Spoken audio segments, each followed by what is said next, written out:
देश के जितने भी 5वीं अनुसूची या 6वीं अनुसूची के जो क्षेत्र हैं, इन पेशा कानून को नजरअंदाज करते हुए एक लाइन लिख दी जाती है कि राष्ट्र हित के लिए जमीन ली जाती है। हजारों आदिवासियों को विस्थापित करके किसी एक उद्योगपति को लाभ पहुंचा के कौन सा राष्ट्र हित चाह रहे हैं हम लोग। यहाँ पर हम बिरसा मुंडा जयंती मना लेते हैं, संविधान दिवस की वर्षगांठ मना लेते हैं, लेकिन संविधान के अंदर आदिवासियों के हित के जो प्रावधान है वो आज भी धरातल पर लागू नहीं है। राजकुमार जी, धन्यवाद सभापति महोदय। मैं आपके माध्यम से सरकार का ध्यान आकर्षण कराना चाहूँगा।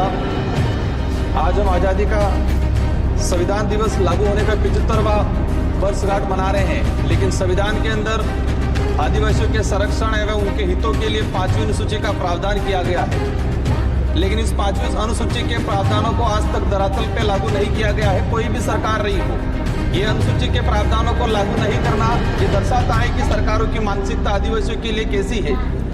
माननीय सभापति महोदय, अनुसूचित क्षेत्र के अंदर 5वीं अनुसूची में प्रावधान ये किया गया है कि आदिवासियों को जमीन किसी भी अगर प्रोजेक्ट के लिए या किसी भी कंपनी के सीधा हस्तांतरण नहीं कर सकते हैं।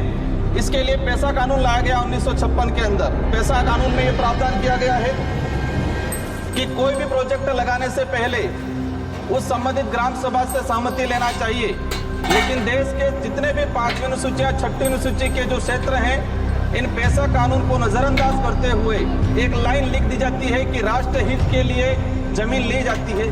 हजारों आदिवासियों को विस्थापित करके किसी एक उद्योगपति को लाभ पहुंचा के कौन सा राष्ट्र हित चाह रहे हैं हम लोग। सभापति महोदय, यहाँ पर हम बिरसा मुंडा जयंती मना लेते हैं, संविधान दिवस की वर्षगांठ मना लेते हैं, लेकिन संविधान के अंदर आदिवासियों के हित के जो प्रावधान है वो आज भी धरातल पर लागू नहीं है। सभापति महोदय, विषय आपका विषय मेरा यही विषय है कि वर्तमान में जो प्रोजेक्ट चलाए जा रहे हैं वो प्रोजेक्ट में जिस तरह से पैसा एक्ट की ग्राम सभा को नजरअंदाज किया जा रहा है आज अनुसूचित क्षेत्र के अंदर। सभापति महोदय, मैं एक ही बात लास्ट कहना चाहूंगा कि जो शेड्यूल एरिया के अंदर रिजर्वेशन पॉलिसी है, उस रिजर्वेशन पॉलिसी को हो गया समाप्त, आपका हो गया।